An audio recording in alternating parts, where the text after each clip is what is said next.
Hello everyone, हम कर रहे थे मॉडर्न हिस्ट्री और मॉडर्न हिस्ट्री में हमारा चल रहा था हिस्ट्रियोग्राफी की क्या हिस्ट्रियोग्राफी है, जिसमें हमने लास्ट लेक्चर में 2 टॉपिक कर लिए थे। कौन कौन से टॉपिक किए थे हमने? एक तो कॉलोनियल कर लिया था आपका उपनिवेशवाद, और एक नेशनलिस्ट कर लिया था। आज का हमारा क्या आएगा? मार्क्सवादी इतिहास लेखन की मार्क्सवादी इतिहास लेखन था क्या। ठीक है, तो देखो इस चीज़ को समझो। मार्क्सवादी, सोचो आप लोग कि एक गांव है, उस गांव में 2 परिवार रहते हैं। मान लो गांव है एक, ये गांव है कोई भी, ये एक गांव है, इस गांव में 2 परिवार रहते हैं। मान लो ए परिवार है और बी परिवार है।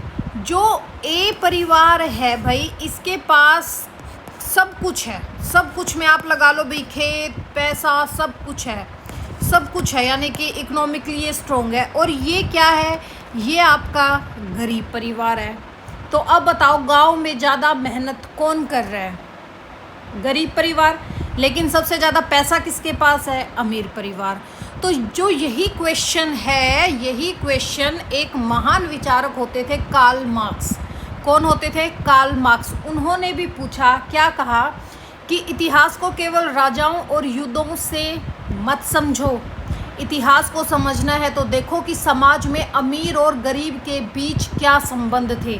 और यहीं से किस चीज़ की शुरुआत होती है? आपके मार्क्सवादी इतिहास लेखन की, यानी कि जो आपके मार्क्स थे, इन्होंने जिस चीज़ के ऊपर बोला, वहीं से जो इन्होंने डेफिनेशन दी कार्ल मार्क्स ने, वहीं से आपकी मार्क्सवादी इतिहास लेखन की शुरुआत हुई, यानी कि मार्क्सिस्ट हिस्ट्रियोग्राफी की स्टार्टिंग हुई। इन्होंने क्या कहा कि जो हमारी हिस्ट्री है वो सिर्फ राजाओं की या वॉर वगैरह की ये मत समझना।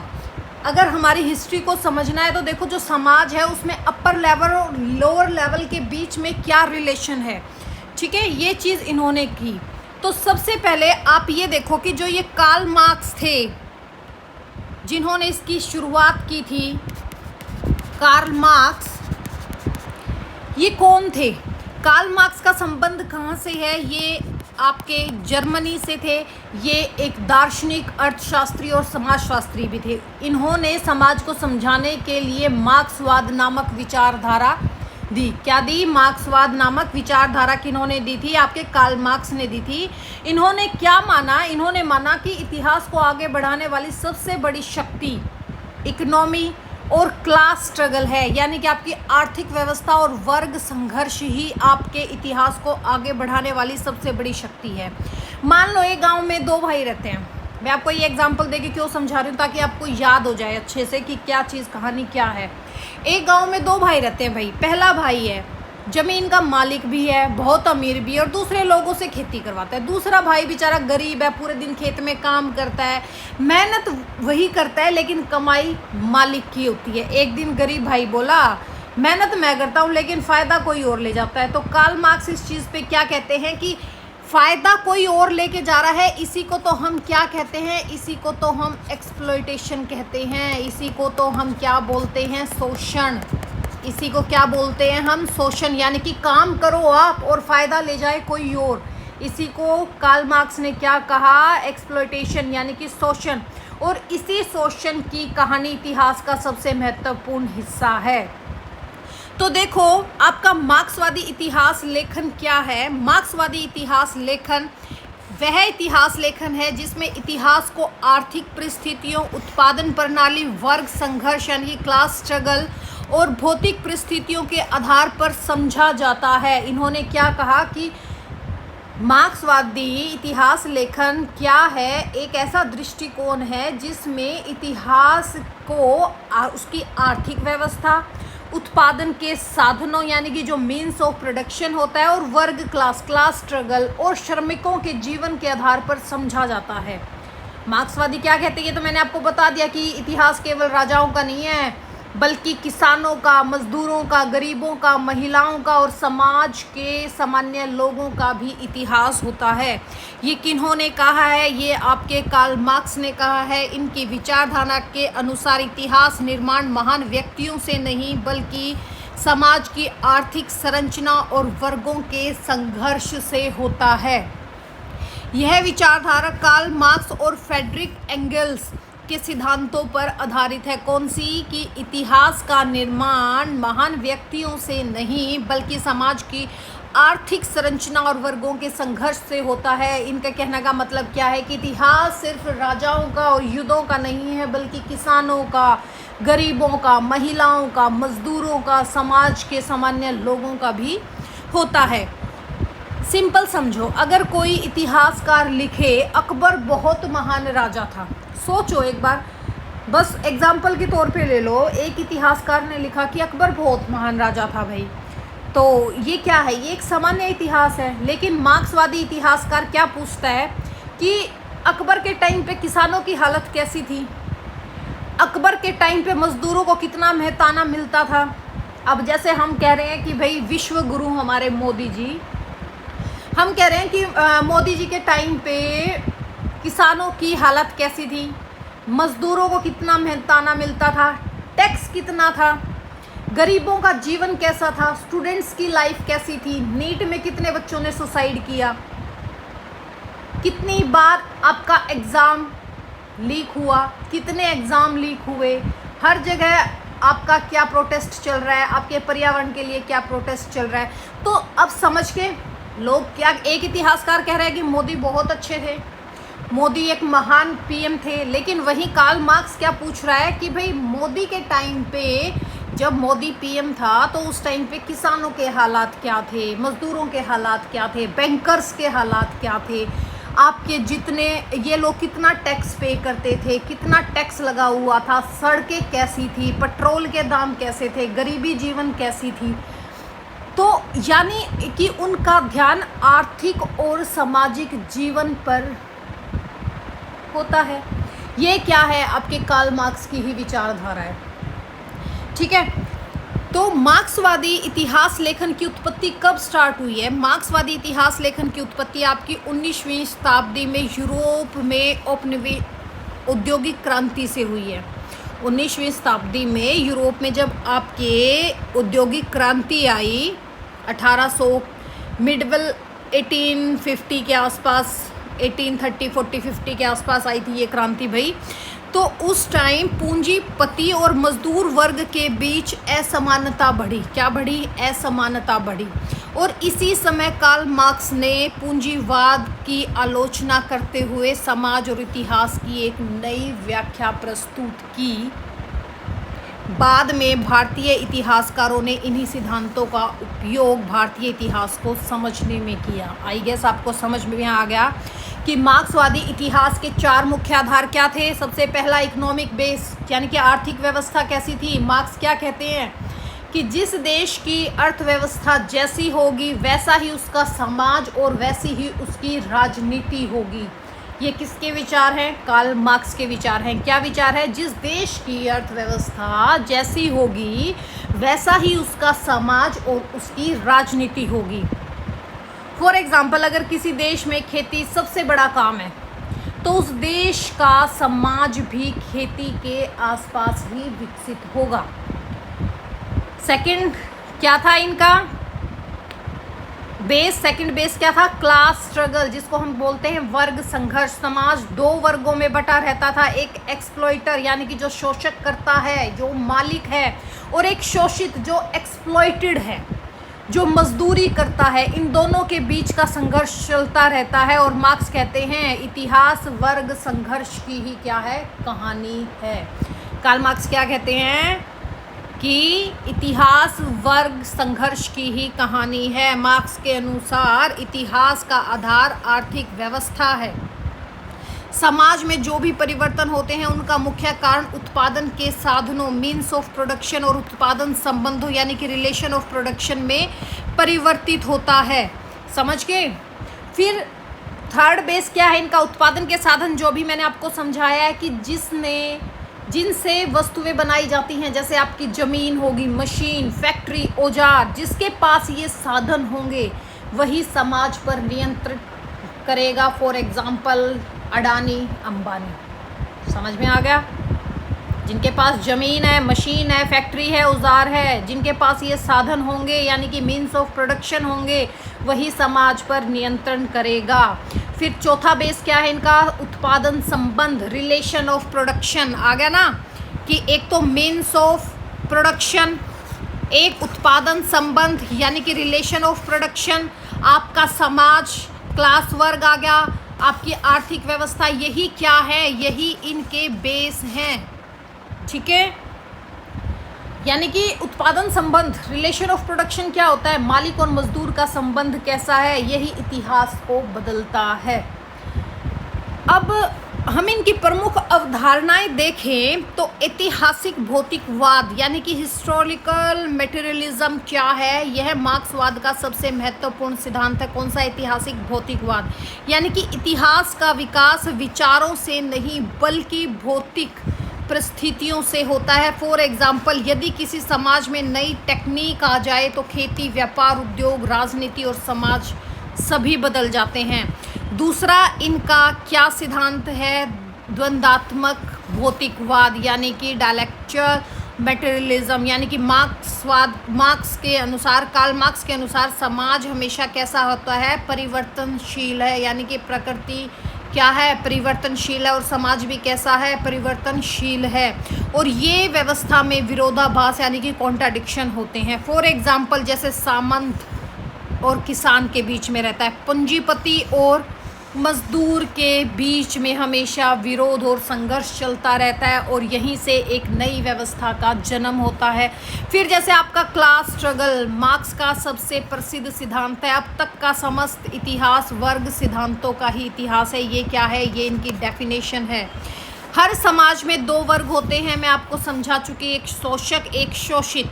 इन्हीं के संघर्ष से इतिहास आगे बढ़ता है।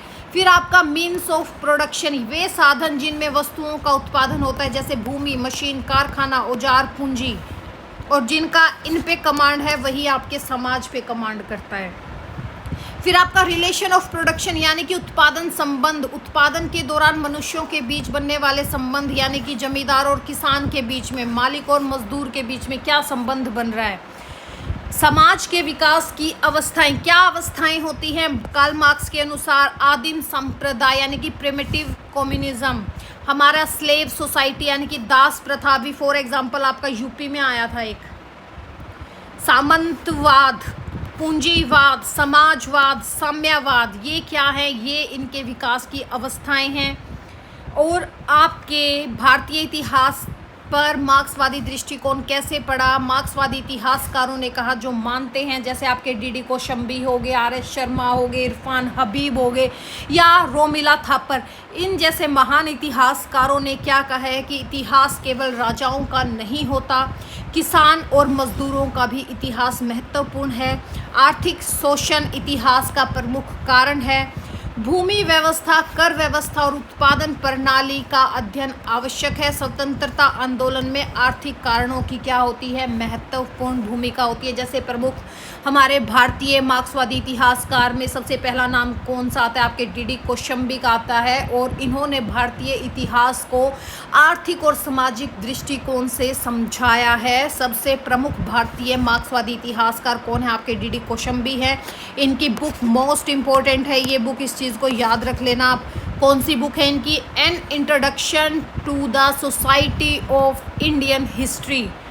क्या है डी.डी. कोशंबी की बुक का नाम, an introduction to the study of Indian history. क्या योगदान दिया इन्होंने, भारतीय इतिहास को आर्थिक और सामाजिक आधार पर समझाया, पुरातत्व, साहित्य और विज्ञान का संयुक्त उपयोग किया, इतिहास को बहुआयामी बनाया। वैसे ही आपके जो आर.एस. शर्मा है, इनकी कौन सी बुक है, इंडियन फेड्यूलिज्म, ठीक है, यानी कि भारतीय सामंतवाद। सामंतवाद क्या था, आगे जाके आपको मैं समझाऊंगी कि कैसे राजा से नीचे जो छोटे छोटे सामंत बने, फिर सामंतों ने भी अपने से नीचे छोटे छोटे और सामंत बना दिए, और सामंत बनता गया, तभी देश क्या होता गया भाई, कमज़ोर होता गया। ठीक है, तो आर.एस. शर्मा ने क्या बुक लिखी है, भारत का सामंतवाद यानी कि इंडियन फेड्यूलिज्म। भारत में सामंतवाद की अवधारणा विकसित की और भूमि व्यवस्था और किसानों की स्थिति का अध्ययन किया। वैसे ही आपके कौन से थे, जैसे इन्होंने जो आपके RS शर्मा थे, इन्होंने प्राचीन भारत में भूमि, कर व्यवस्था और सामाजिक संरचना का अध्ययन किया। वैसे ही आपके जो इरफान हबीब हैं, इन्होंने मुगल काल की अर्थव्यवस्था और कृषि पर महत्वपूर्ण कार्य किया। इनकी प्रमुख बुक कौन सी थी? The agrarian system of Mughal India. समझ गए? फिर आप क्या जाते हैं? विपिन चंद्र। विपिन चंद्र की बुक कौन सी है? India struggle for independence and rise and growth of economic nationalism in India. Most important, इन दोनों बुक को याद कर लेना।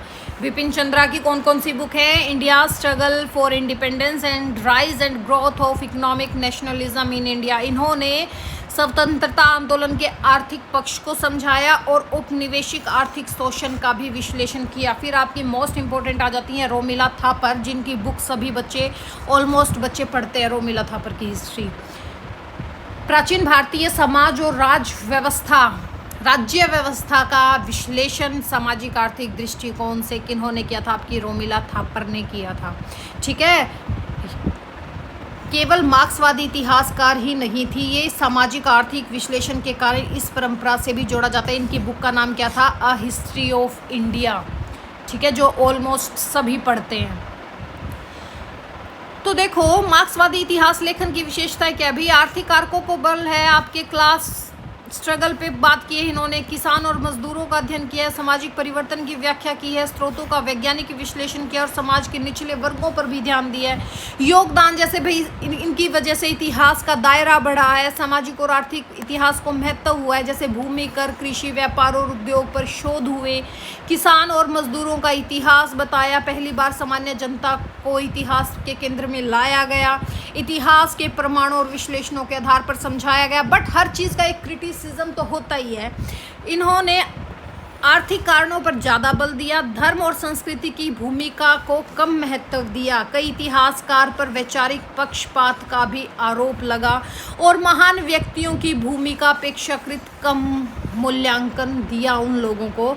भारतीय समाज को यूरोपीय मॉडल में से समझाने की आलोचना की। तो देखो, अगर हम औपनिवेशिक, राष्ट्रवादी और मार्क्सवादी इतिहास की तुलना करें, इतिहास लेखन की, तो औपनिवेशिक कैसा था? अंग्रेजी शासन था, राष्ट्रवादी राष्ट्रीय गौरव के लिए, लेकिन मार्क्सवादी कैसी थी? आर्थिक संरचना। औपनिवेशिक में प्रमुख विषय क्या था? राजा और प्रशासन, जबकि राष्ट्रवादी में क्या था? आपका स्वतंत्रता आंदोलन, और मार्क्सवादी में आपका क्लास स्ट्रगल हो गया। यहाँ पे औपनिवेशिक में आपके मुख्य पात्र यानी कि करैक्टर कौन थे? अंग्रेजी अधिकारी। राष्ट्रवादी में जो आपके राष्ट्रवादी नेता हो गए, और मार्क्सवादी में किसान और मजदूर हो गए। मुख्य उद्देश्य क्या था? अंग्रेजी शासन को उचित ठहराना औपनिवेशिक में, राष्ट्रवादी में राष्ट्रीय चेतना को बढ़ाना, और मार्क्सवादी में सामाजिक आर्थिक परिवर्तन की व्याख्या करना। ठीक है, समझ में आ गए? आ गया भाई समझ हैं?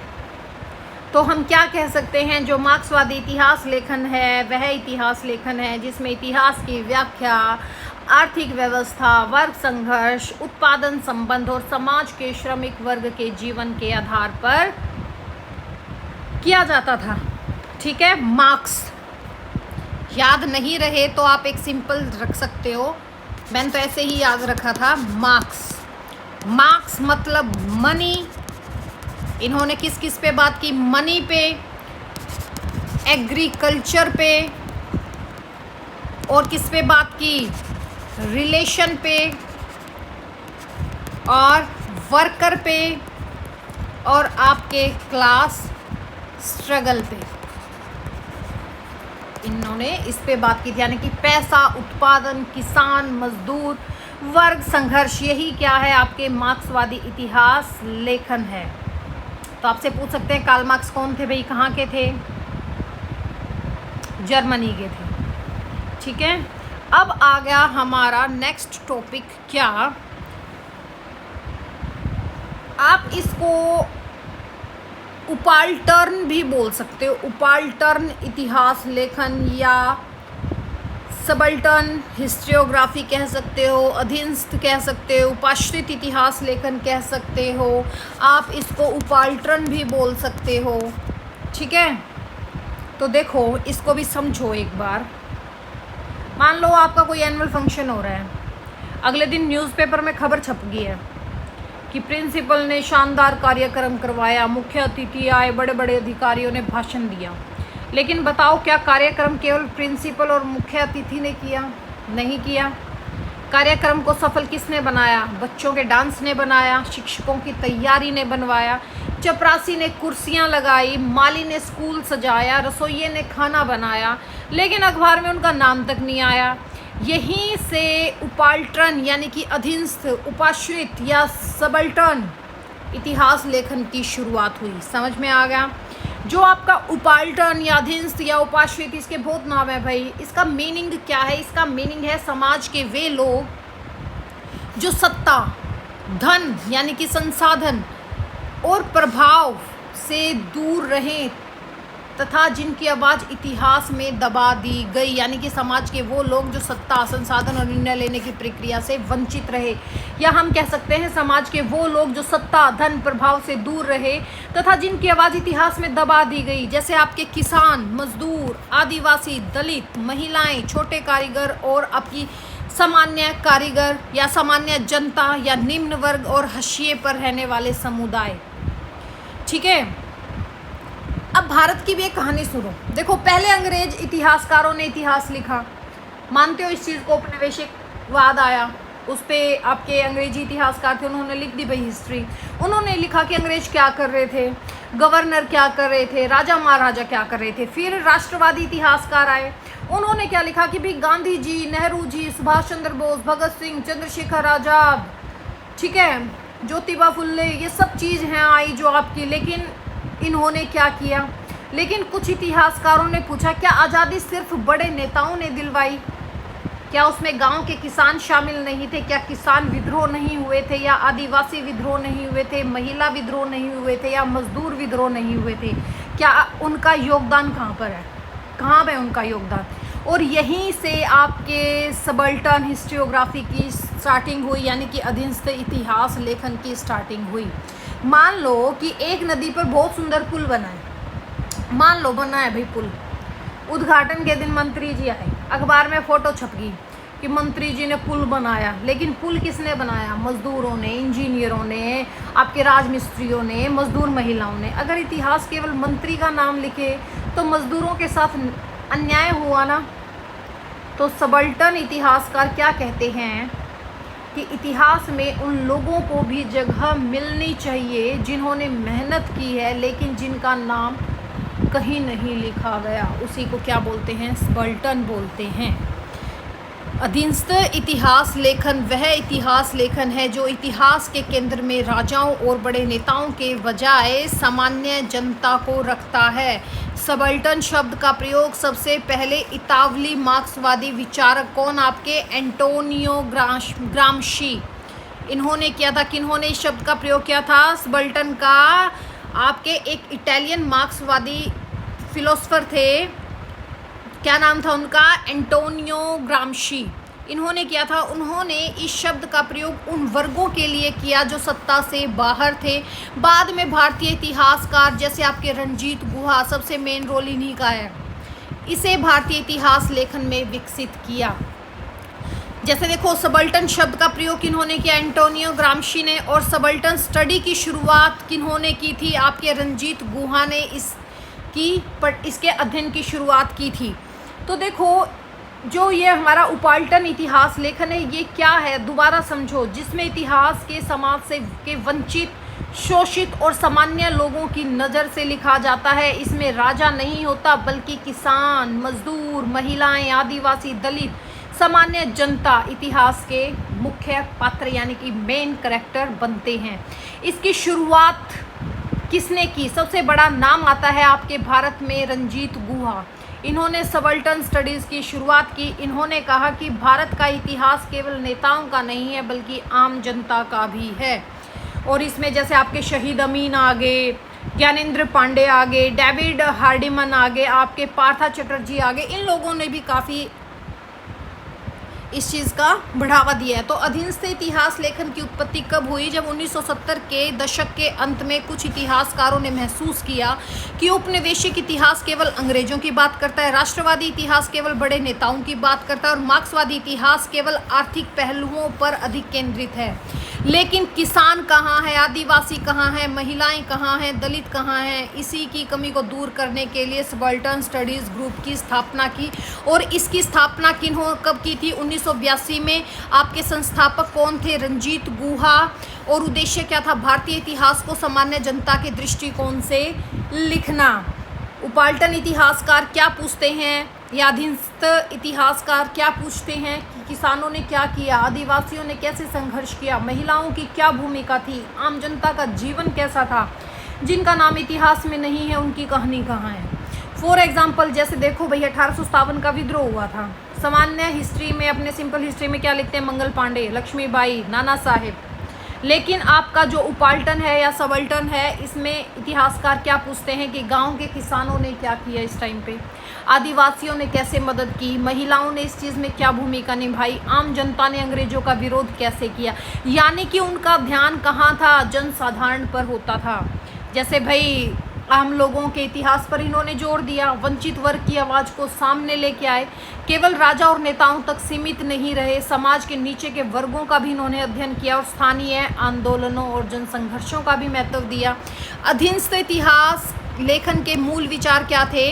कि इतिहास केवल महान व्यक्तियों का नहीं बनाया जाता, बल्कि किसान, मजदूर, महिलाएं, आदिवासी, दलित, सामान्य जनता भी इतिहास निर्माण में समान रूप से महत्वपूर्ण है। प्रमुख विशेषताएं: हिस्ट्री फ्रॉम द विलो, यानी कि नीचे से इतिहास को शासकों की बजाय जनता के दृष्टिकोण से लिखा जाता है। इसमें आम जनता पर बल दिया जाता है, राजा पर नहीं दिया जाता, बल्कि किसान, मजदूर, महिलाएं, जनजातियां इतिहास के मेन कैरेक्टर होते हैं, मेन हीरो होते हैं। स्थानीय आंदोलनों का अध्ययन किया, जैसे छोटे किसानों के आंदोलन, आपके जनजातीय विद्रोह, ग्रामीण संघर्ष, इन सब को इन्होंने महत्व दिया।